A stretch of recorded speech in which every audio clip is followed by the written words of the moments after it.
Hi. This conversation includes graphic descriptions of sexual abuse that may be triggering to some listeners.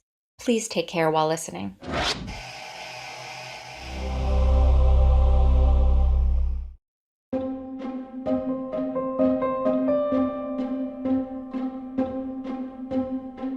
Hi, everyone. This is the companion podcast to episode 4 of Alan v. Farrow.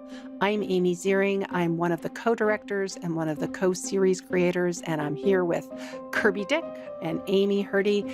So we're very happy to be back with you all, and we're going to just talk a bit about episode 4 and listen to some new clips from some of the interviews that we didn't get to use in the series from Ronan Farrow.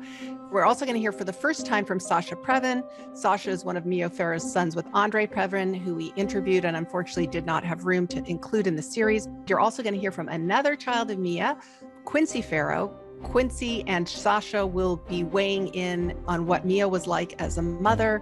And we're also going to look at something kind of surprising that Amy Herdy unearthed. As you know, in episode 4, we did a lot of looking into the allegations of abuse that came out in the 2010s. Last but not least, we will be speaking with 2 experts, Joy Silberg, who's a clinical psychologist and president of the Leadership Council on Child Abuse and Interpersonal Violence, and Heather Drevna, who is the vice president of communications for RAINN, that's RAINN, and stands for Rape, Abuse, and Incest National Network. Now I'm going to break the fourth wall and dive right in and talk with Amy Herdy about something going on in her life that's very, very strange. Amy, what's going on? It's just crazy every damn day. What can I say? But I know, but it's been more crazy than usual because I've been under surveillance. that is so batshit. What do you mean you've been under surveillance? Apparently, it's a concerted effort by people with cameras, and they have surveilled me, and they've surveilled my son and my farm helper. Yes, all of this. No. Yes. Okay. So how did you figure this out? And also for listeners, we've worked with you how long, Amy Herdy? Oh gosh, 10 years, I guess. Okay, right. And this is the first time. So this is not, she's not like a paranoid person and she doesn't imagine these things. And like, this has been actually going on for a little while. And at first she was texting us and going, and sending us these weird pictures and her mailbox had fallen over. And then more recently it got more serious. Do you want to tell us about it, Amy? Well, sure. I mean, we started catching people get out of vehicles with cameras trained in my direction. And I've been followed through the grocery store. My son's been followed sitting in the car reading, waiting for a haircut appointment.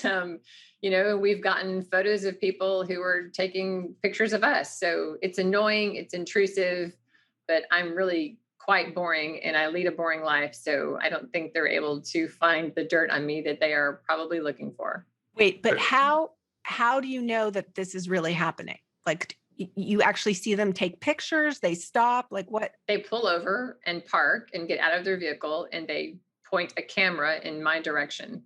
Overtly. So this isn't secret. This is not secret. I think it's probably some of it has been secret because I know about the ones that I've actually seen. So yes, it's not all covert. A lot of it's overt. And so I think that's designed to intimidate and harass, and it doesn't frighten me. It just annoys me. But I want to be clear. We don't have a single piece of evidence about who is behind it. The last thing before we move on, although we could talk to you all day about this, Amy, is you told me this crazy story that you actually noticed people following you in a grocery store. Why would someone do that? I didn't understand that.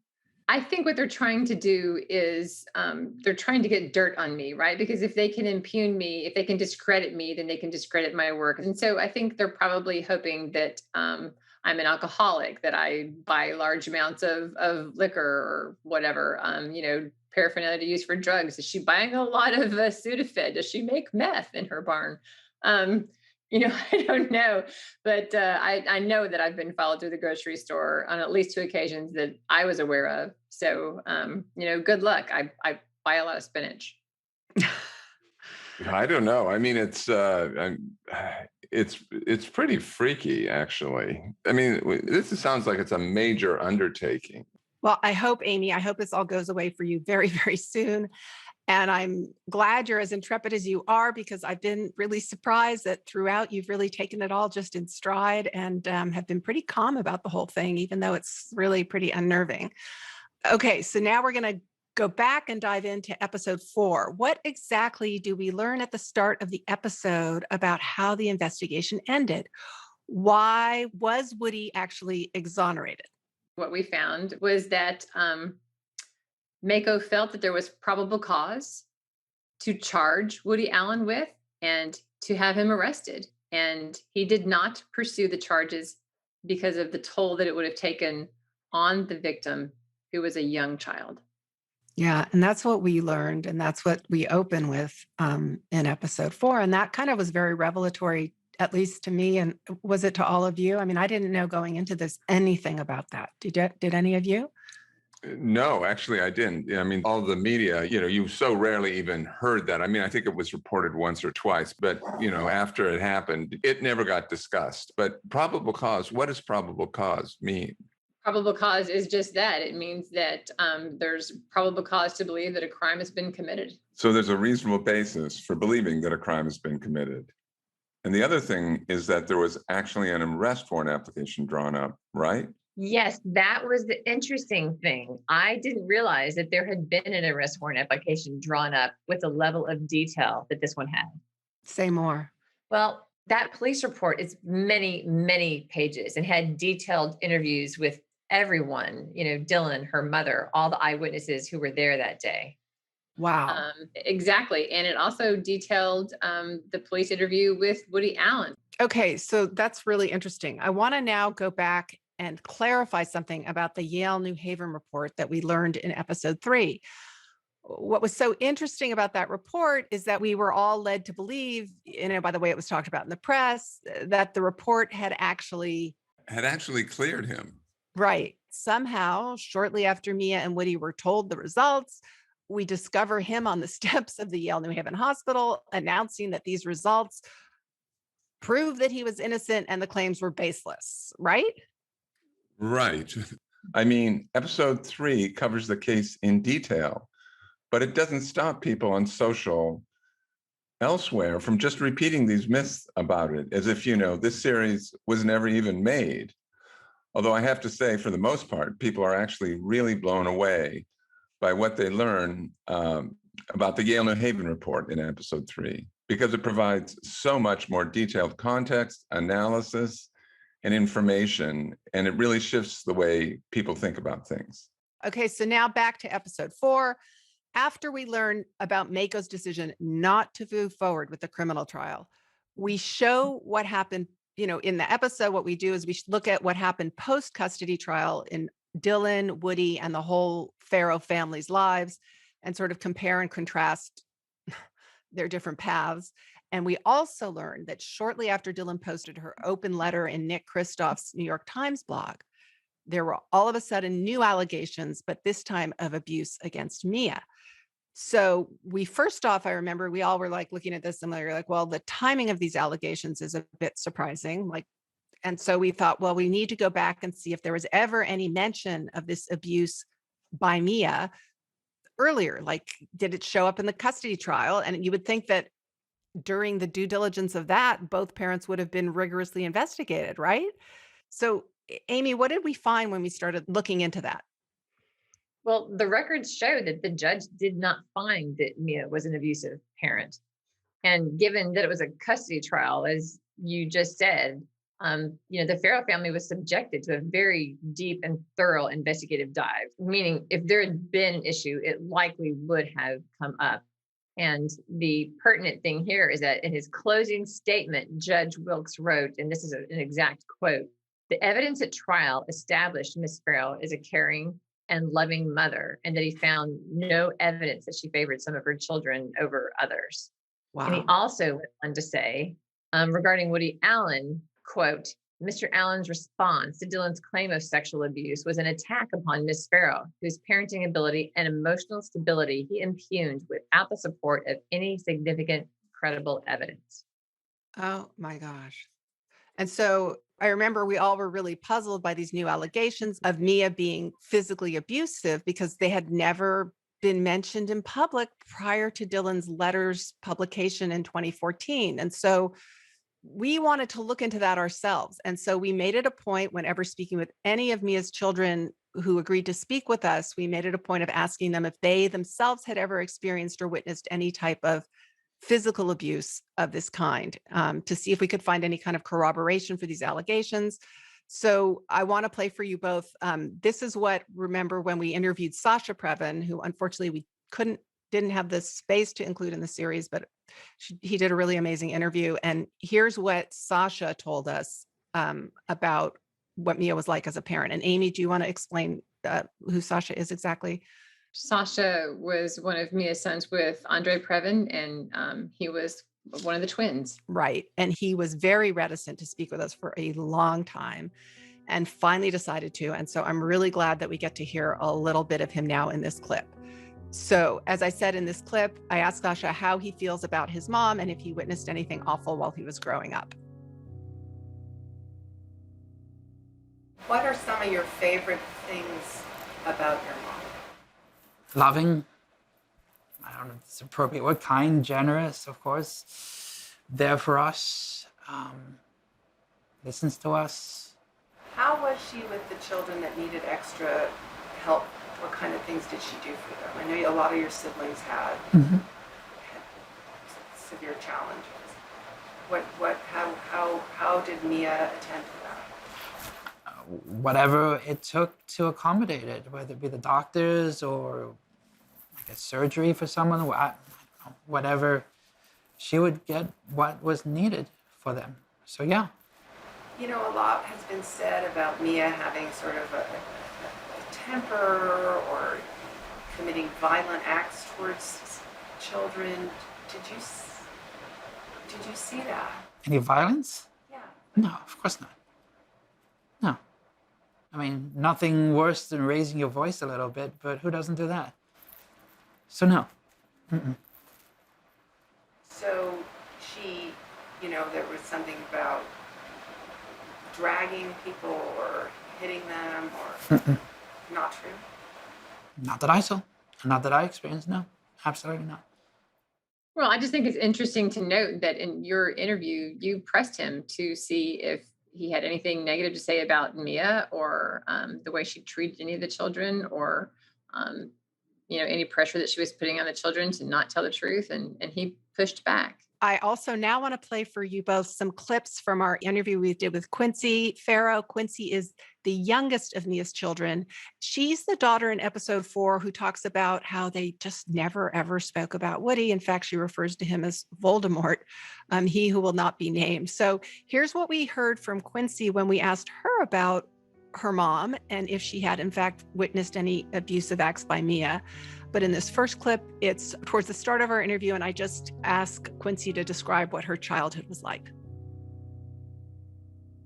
How would you characterize the atmosphere in the farmhouse? Chaotic and happy. Definitely like a scholarly feel to it because my mom was not about TV, so we didn't have a TV at home. We had movies that she would like, okay, and we would watch them, and they were all like the classics, like, David Copperfield and, movies that one should watch. And so we would read a lot. My mom would always buy us books, and so there's always someone curled up somewhere reading a book or, talking about the theory of something. Or I remember Ronan walking around in the hallways at night reciting Old English because he's learning Old English and thinking that the house was haunted, but it was just him practicing. And so there was a lot of value and emphasis placed on books and knowledge and learning and reading and writing. A lot of horrible things have been said about her. Did you ever see her have any kind of, malicious behavior towards any of her children growing up in the house? No.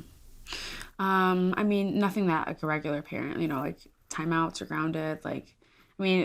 Kids can do some pretty, stuff that needs to get grounded, but never anything physical, never anything verbally abusive, never swearing at us or hitting us or nothing like that. Never. Okay, so back to your experience of your mom, 8 children in the house. Did she ever drag anyone down the stairs by their hair? No. Lock anyone in a closet? No. Are there even locks on your closets? No, there's not. Yeah, you couldn't be locked in. I mean, maybe if you tied it with string, but there's no locks on our closets. A shed outside that someone was left in, or? No. I mean, we have a thunder shack that my mom built, has like lightning rods and it's all fenced in so that we could all go out and like listen to thunderstorms together, but it has no lock again. And it was honestly rarely used. It's more of a thought.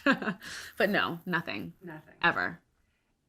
Poisoned your mind with bitter thoughts about Woody Allen? No. As I said, I honestly had never had a conversation with her about Woody until Moses's piece.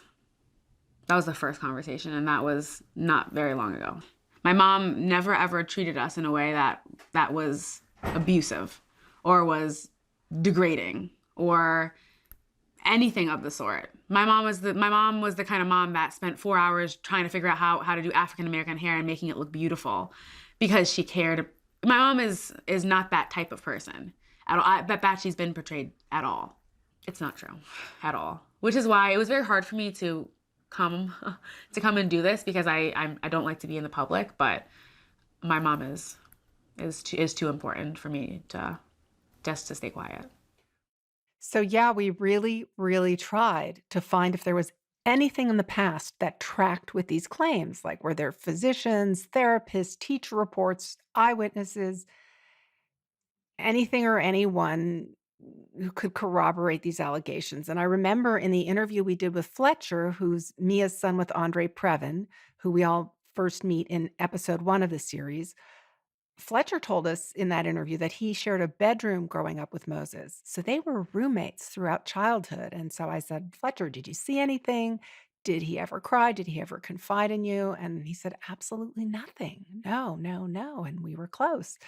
And what was interesting is also that Moses' ex-wife Kim told us that Dylan was a bridesmaid at her and Moses' wedding with Mia in attendance, and that they all had Thanksgiving together at Mia's house. And we saw many, many photographs where everyone's happy and smiling for several decades post the custody trial. So we really tried and we couldn't find anything. And as I said, with the allegations of Soon-Yi, we did the same thing, and we asked the siblings and no one could corroborate or track it back to her ever saying anything of the kind prior to Dylan's letter getting published, right, Amy? No sooner than that. And the surprising thing that you did find, Amy H., that I alluded to in our intro, was that you found allegations of physical abuse by Woody Allen in both the police and court records. And I remember you learning about those, Amy, and pointing them out to us right after you'd gone through the police files and like thoroughly examined the court records. Yes. Well, we found a case where he was accused of shoving Dylan's face into her dinner plate. And Dylan spoke to us about that when we interviewed her. That's actually in the series. And we found another account that's both in the police report and in the court records, where Woody Allen is said to have twisted the leg of Satchel, who is now Ronan, where he twisted Satchel's leg and threatened to break it. And in fact, at the custody trial, Judge Wilkes actually quoted Mia's testimony about this incident in his summary verdict. I remember we looked at that. How did Woody describe that same incident? Well, when he was asked in the custody trial about it, he said, quote, "That is absolutely 100% untrue." Okay, so just to refresh everyone's memories, as we report in episode 3, how did Wilkes ultimately rule? Like, who ended up getting custody? Well, Mia won full custody. Wilkes ruled that Woody Allen couldn't visit Dylan for at least 6 months, and that he also could see Satchel, but it had to be supervised visitation. And what did Judge Wilkes in his decision write, like his reasoning was for this? Yeah, he wrote a long paragraph talking about why he was so concerned about Mr. Allen having unsupervised visitations with Dylan. And a couple of lines are really interesting. He said, "I believe Mr. Allen will use Satchel in an attempt to gain information about Dylan and to insinuate himself into her good graces. I believe Mr. Allen will, if unsupervised, attempt to turn Satchel against the other members of the family." So in closing, Wilkes wrote, "I believe Mr. Allen to be so self-absorbed, untrustworthy, and insensitive that he should not be permitted to see Satchel without appropriate professional supervision until Mr. Allen demonstrates that supervision is no longer necessary." So I think it's pretty apparent that Wilkes seemed very wary of giving Woody Allen unsupervised visitation with Dylan. All right, so speaking of Ronan, I now want to play 2 clips from the interview we did with Ronan for the series. One is about the attic train set, which, as you recall, we discussed at length in episode 4. And so here's a clip from Ronan Farrow talking about his memories of what was in the attic. Tell me about the attic. What do you remember? What are your memories of what was in the attic? The attic I remember vividly and clearly. This was a space that was big enough for Dylan and I to play in. We played in it a lot. There were a bunch of suitcases that we would sort of hide in, and we would joke about, scary stories of getting locked into a suitcase. There was a train set in there. We would do a lot of our kind of hanging out and inventing a magic kingdom of little pewter figurines in there. This was a space that you could play in and be in for a sustained period of time. And there was room for a full train set. Yeah, there was a train set in there. That I remember very vividly, and the fact that that's ever been disputed in the public narrative is an ex post facto thing that does not accord with my memories. I mean, how many people did we ask about this train set, Amy and Kirby? Well, we found the train mentioned in at least 7 of the interviews that Dylan did with investigators at the time. And in addition to that, Ronan, when we spoke to him, who else? Mia remembered a train set. Dylan, obviously, as an adult, also retrospectively said there was a train set. And of course, there were 3 detectives at the time of the investigation in 1992 who actually saw the train set in the attic. And one of them did a detailed drawing of the train set. So many people have actually seen that train set over the years. So then there's this other part of the interview that I want to play for you both, because it was really honestly jaw drop moment for me in the interview we did with him. So here's a little bit more from Ronan's interview. I was very astonished by what he said. So here we go. Here's Ronan describing an exchange he had once with Woody. He and I exchanged letters at that point in time where he made it clear that he did not want to help me with that unless I supported him publicly. Help you with what? You didn't say I'll tell the story clearly. Woody Allen would continue over the course of my adult life to reach out to Dylan, and this would prompt terror from her. She would call me upset. She would say, I got a box of letters saying, I'll always be there for you, with pictures of the 2 of them. She was considering getting a restraining order. This was a horrifying thing for her. And very often, he would match those letters with letters to me, which would also have the same sentiment of, I'll always be there. And at one point, I remember, I started college very young. My mom was a single mom struggling to make ends meet. It's hard out there as an actress of a certain age when you've got 14 kids. And I remember saying, well, if that's a practical offer, do you ever want to help subsidize any of my education? And he wrote back very clearly, if you are not going to publicly support me, I have no interest in helping with your education. And my interpretation of that was very clearly that the offer always stood that if I were willing to publicly smear my mom and assist in this PR campaign against my sister and her, that the offer stood to have a whole lot more support than I had. I had no idea that was coming. I mean, I never know what's coming when I interview someone, but I somewhat anticipated he would say something more along the lines of, my life was hard, that was horrible, I'm sad. But never did I think we would hear that if I renounced my mom, I would have a much easier life. But we heard some of that, didn't we, on one of the audio recordings between Woody Allen and Mia Farrow. So that's right. To me, it's not entirely shocking because we heard a precursor of that. It was in the series itself where Woody Allen said, if you join me and renounce the photos, basically, then possibly we could get back together. Okay, we're going to stop now. I'm going to say goodbye. Kirby's got to run. Everyone's always interested in the Kirby's got to run. My kids are always like, where's he going? It's COVID. But anyways, Kirby, thank you. And go run wherever you're running to. Maybe you should be surveilled. What are you doing, Kirby? We're going to say goodbye also to Amy Herdy. She's actually got to leave too, unfortunately. So I'm going to stick around, though, and speak right now with Dr. Joy Silberg, a forensic psychologist who specializes in child sexual abuse and the treatment of the results of trauma on children. Joy also runs a nonprofit organization dedicated to helping victims of interpersonal violence and children.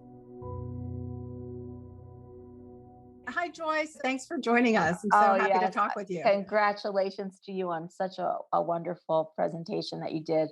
the Alan V. Farrow really touched the hearts of so many survivors and provided information that simply isn't out there in that format or in a way that people can really access it.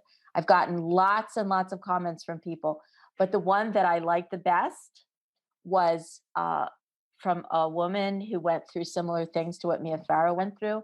And she told me she thought she would never see the day where her own story was going to be presented in a show so clearly and so accurately. And she said, now I don't have to try to explain it to people. I can just tell them to watch the documentary. She said, and by watching Mia Farrow be interviewed, she said she actually now has words that she didn't have to describe her own experiences where she felt the words weren't there. And then she heard them articulated by someone else. And she said, yes, yes, that's exactly what I was feeling. So she felt so validated and confirmed and understood. And of course, the pain returned, but the pain returned in a way that helped her feel there was a community that was supporting her. Wow. People have been really shocked and surprised by this. For many, is the first time they're hearing about, in quotations, parental alienation syndrome, and now in quotation also parental alienation. Can you explain exactly what that is for those who listening? Well, sure. So it came on the scene in the somewhere in the 90s, maybe the late 80s. Richard Gardner, who was at the time kind of a well-known child and adolescent psychiatrist, came up with a theory that when you have these really difficult divorces and there's a parent, particularly a mother, who's alleging that a child was abused by the father, that it is likely just a symptom of the nasty divorce. And it is likely, more likely than not, that the mother has made this happen as a way to alienate her child from the father in order to get back at him. And it just took off with lightning speed. When he went around testifying about that, it was a very easy thing for the judges to come up with the answer. If they have a choice, is this nice looking, well dressed guy in a suit a perverted child abuser? Or is this mother a little bit hysterical and I see her sitting there crying, which is inappropriate to do in court? Well, I have a choice. Which one? Oh, well, rather than call him a child molester, which is going to force me to have to think about legal charges, all I have to do is to say this mom is a bit hysterical, which we can all see. And why wouldn't she make up allegations? So it was just a much easier solution for judges. And what Richard Gardner found was that all he had to do was explain it, and it was just really easy. I want to say what we discovered, from talking to experts like you and doing our own research, is that it was not evidence-based. There were no studies. He just came up with this theory from nothing, right? From nothing. He came up with it from nothing. And he came up with these signs and symptoms, which can tell you that it is parental alienation. And the signs and symptoms are so ridiculous because some of them are clear-cut signs of child abuse. Sometimes I do the following as a little demonstration of what's wrong with the theory. I say, well, imagine that you have a really bad headache and you're going to see a neurologist. And the neurologist says, oh, I know exactly what you have. You have headache delusional disorder. And the person says, what's that? And the neurologist says, oh, that's when you really, really, really think you have a headache, but you actually don't have a headache. And the person says, well, that's totally ridiculous. That's crazy. And then the neurologist goes, aha, symptom number one of the disorder: extreme protest and anger against the provider of help. And then the person says, that's totally ridiculous. I'm going to go get a second opinion. Doctor shopping. Number two symptom of the disorder is doctor shopping. Clearly you have that. So the more the person protests, the more they evidence these supposed symptoms of the disorder. There's actually a name for that kind of fallacy. It's a particular kind of logical fallacy where you're creating by yourself the symptoms, which you then diagnose as the disorder. So it's unfortunately, that's what we see in case after case after case, where part of the diagnostic criteria are the parents' perfectly logical reaction to being completely disbelieved. Or, for example, the child's insistence that they're right and that nobody else told them to say that. Their complete stubborn insistence that they're right. That's another symptom of parental alienation. So basically, whatever anybody would do to protest the truth is then being taken as a symptom of the disorder. So it's really a very, very backwards logic. It's like a gaslighting thing. It's really strange. It's like whatever you do, they pivot and incorporate only to prove their thesis. If you had a legitimate complaint, they torque it so that however you present that is evidence of the opposite of an illegitimate complaint. Exactly. And It's then ingenious and it's really perverse. and on the other side is that let's say it's a mother who's trying to protect her child, then learns over time not to share too much, not to say too much, not to give too much information, then that also is perceived as another diagnostic Oh my indicator. God. The So mother you is can't win. no, you can't win. So the mother was too hesitant. The mother wouldn't share. She was evasive. She looked away. She didn't like answering direct questions. And then we have these mothers who figure the best thing is document, document, document. So they write down everything the child says. They write down, and they're often told by mental health professionals, write it down, record it, make sure you have all the details.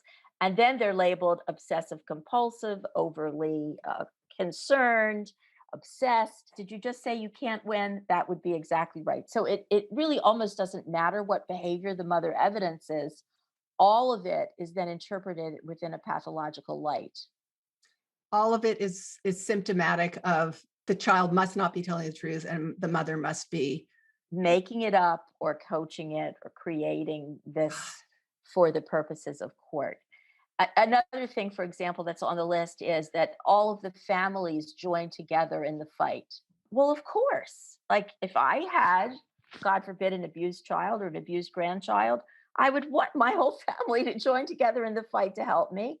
And I've met the most wonderful grandparents around the world who have been supporting the legal cases of their so that they can save their grandchildren. Why not? Some of them have cashed out their entire retirements to put it in the legal arena so that they can save their grandchildren. So the idea that if your family rallies around you, that's another pathological sign that you're spreading your warped ideas to other people. There's just nothing normal that you can do that won't illustrate the opposite.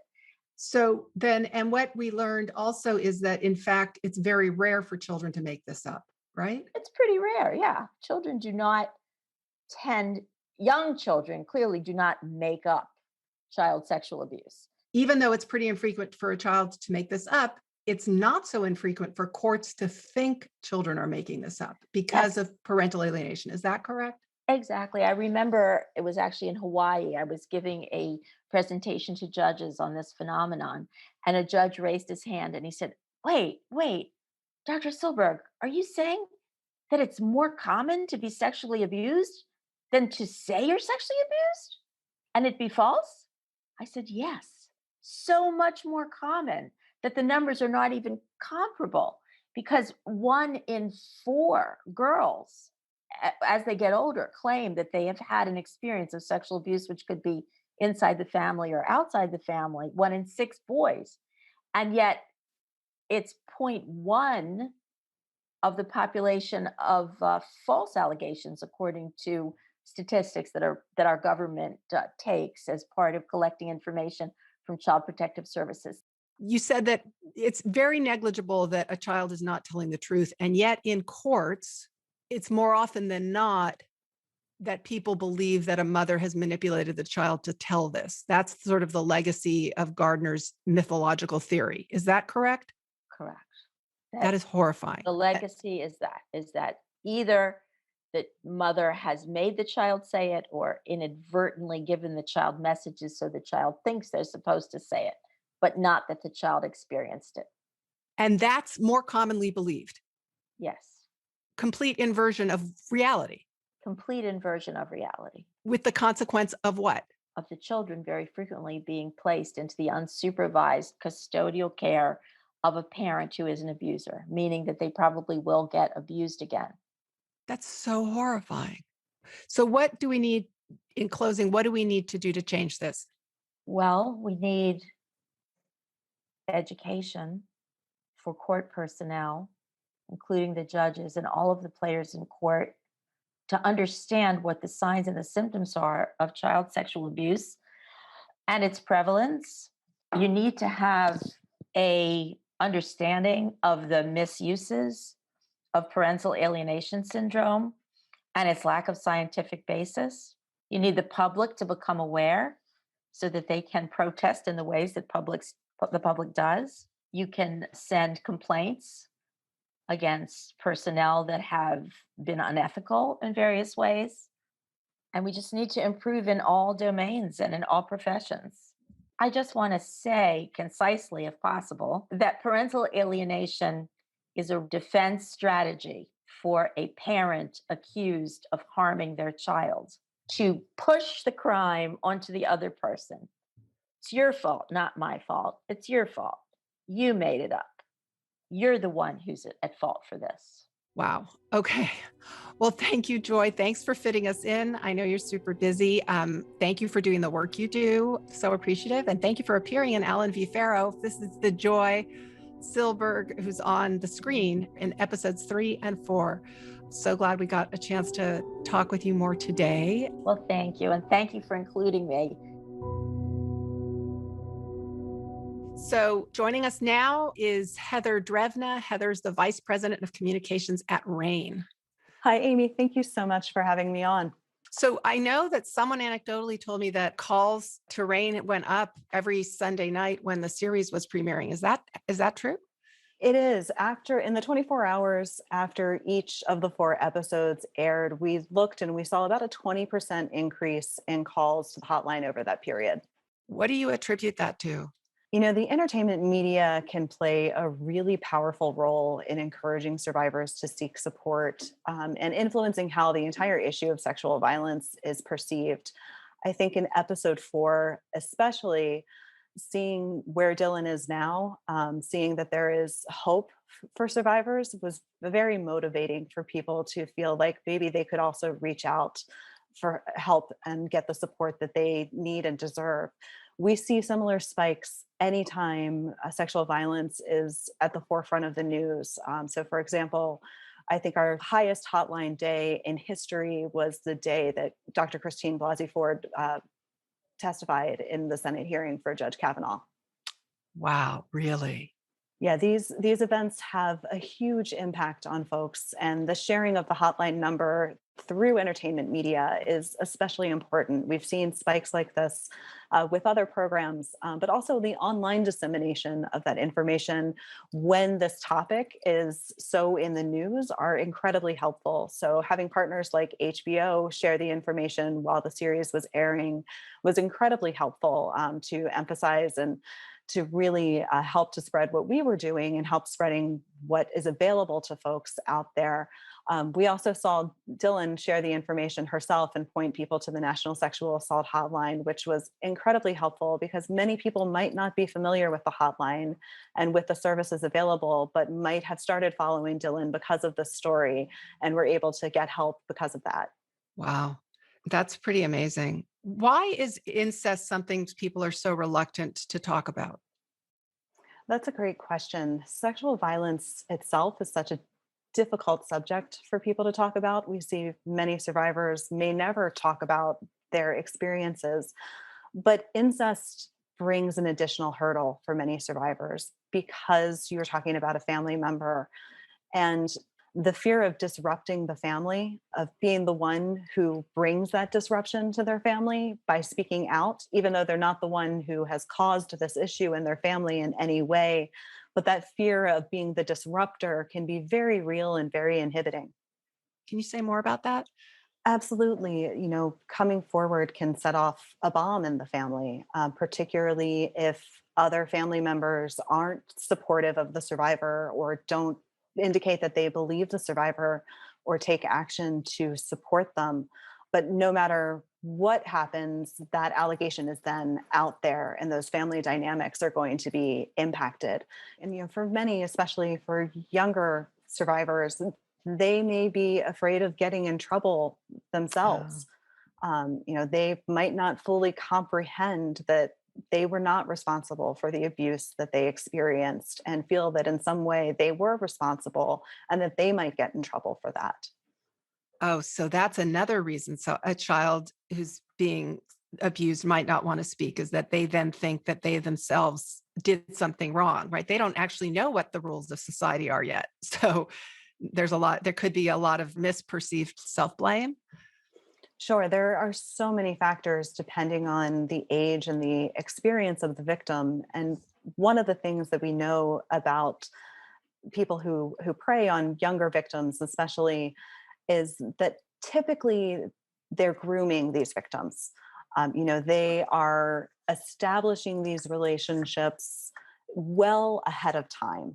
Grooming is a set of manipulative behaviors that the perpetrator uses to gain the trust of the victim and to gain access to the victim before even perpetrating the abuse.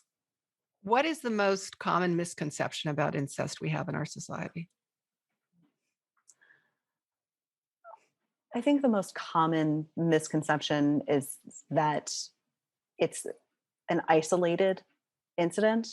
I think people think incest must be only a certain type of person in a corner. It's everywhere. Child sexual abuse is everywhere. We know that every 9 minutes a case is referred to child protective services in this country. It is so pervasive, and 9 out of 10 children know the person who has abused them, and that's a trusted person in their life. About a third of those people are family members. Oh my gosh. 9 out of 10 children abused know their abuser, and a third of that are family members. Is that what you just said? Those are the best statistics that we have from the Department of Justice. Those are older statistics, though. Unfortunately, so much of sexual violence is a mystery because it's such an underreported crime. And we know that, as it's more difficult for victims to speak up, that leaves a vacuum of information into assessing really how deep the problem goes, especially when it comes to younger victims. So, in what ways are children uniquely vulnerable then to these kind of crimes? That is a great question. Children are still developing, their brains are still developing, their social skills are still developing. They are still learning what relationships look like, what's appropriate and what's inappropriate. They're also still developing their language. They might not necessarily have the language to tell someone about what is happening to them, particularly depending on their age. They're also dependent in many cases on adults and sometimes on the perpetrator. So all of this makes them much more vulnerable to being abused. What's the most heartbreaking thing for you about this work? The stories about children. We hear stories of horrendous sexual violence every day, but hearing the stories of what children endure at the hands of people who are going to get a little emotional about it, at the hands of people who are supposed to be protecting them. That's really, I think, the most difficult thing about this work. Yeah, it must be so hard to hear those stories, Heather. As a mother myself, I have a 12-year-old son, and I can't imagine the horror of something like this happening to him, or any of his friends or any children like him. But I think that's very hard for most parents to think about. What impact do these crimes have on children in how they sort of live the rest of their lives? What kind of symptoms do you see play out?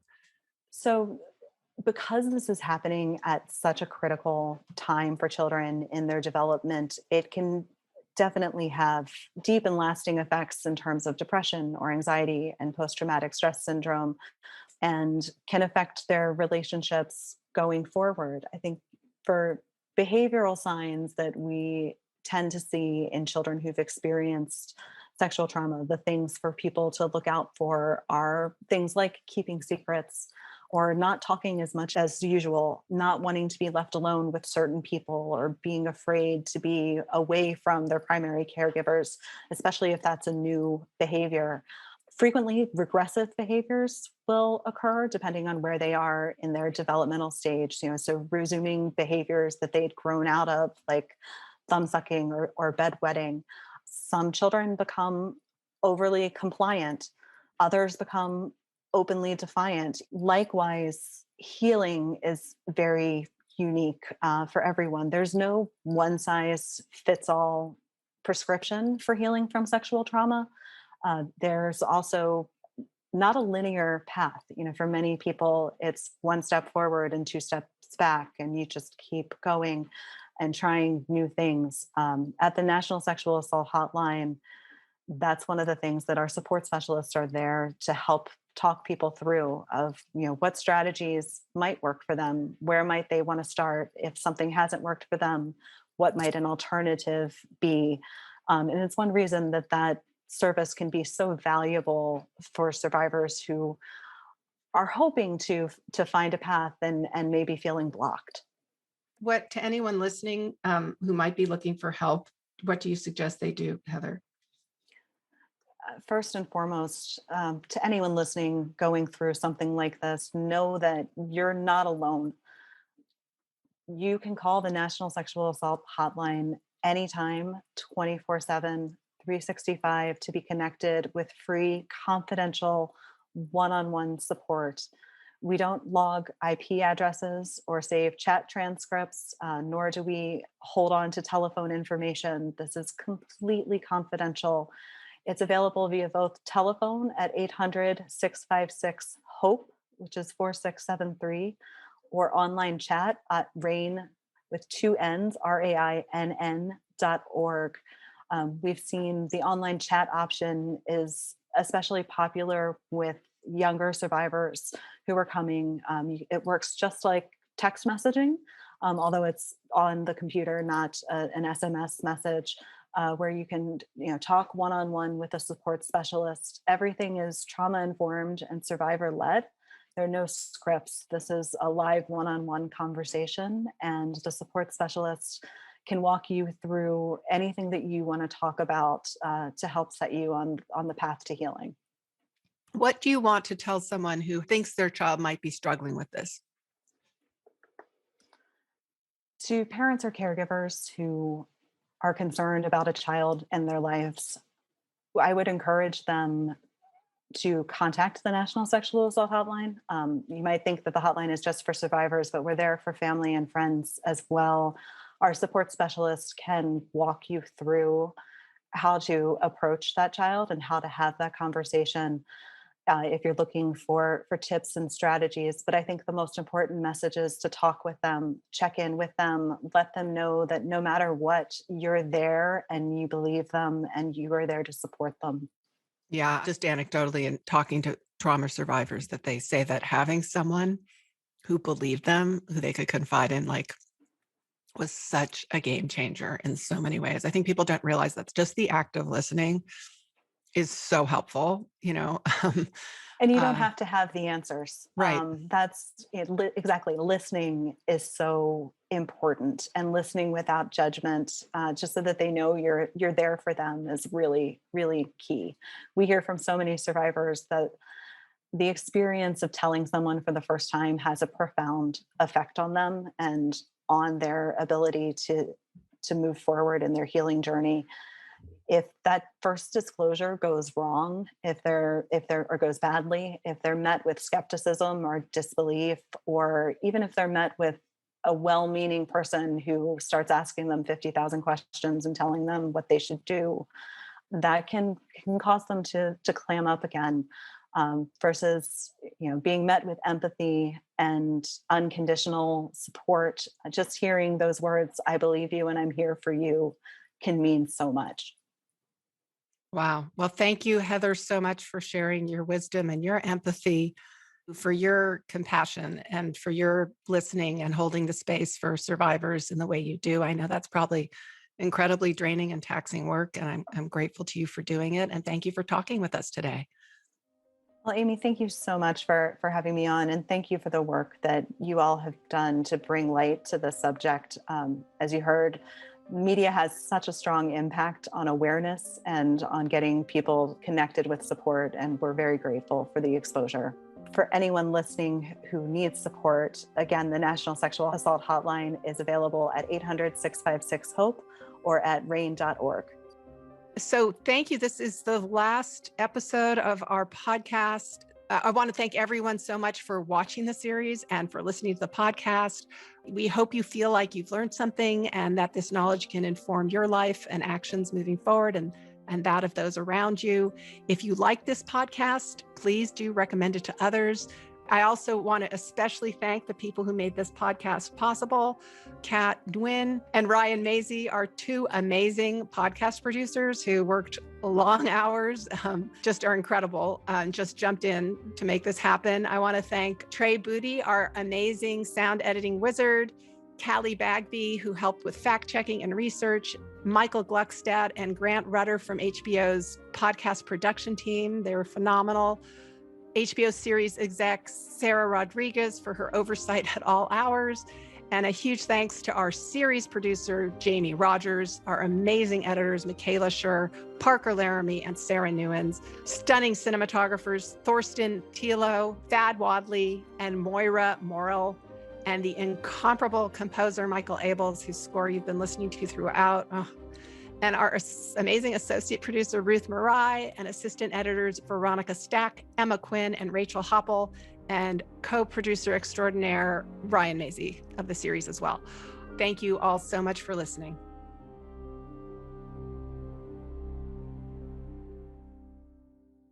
Woody Allen denies ever having been sexually inappropriate or abusive with Dylan. Woody Allen's therapist claims his behavior wasn't sexual as well. Woody Allen and Sascha Previn were approached in December of 2020, and each was given 2 weeks to confirm interest in participating in an interview to address the allegations in this series. Their representative confirmed that the request was received, yet it was never responded to.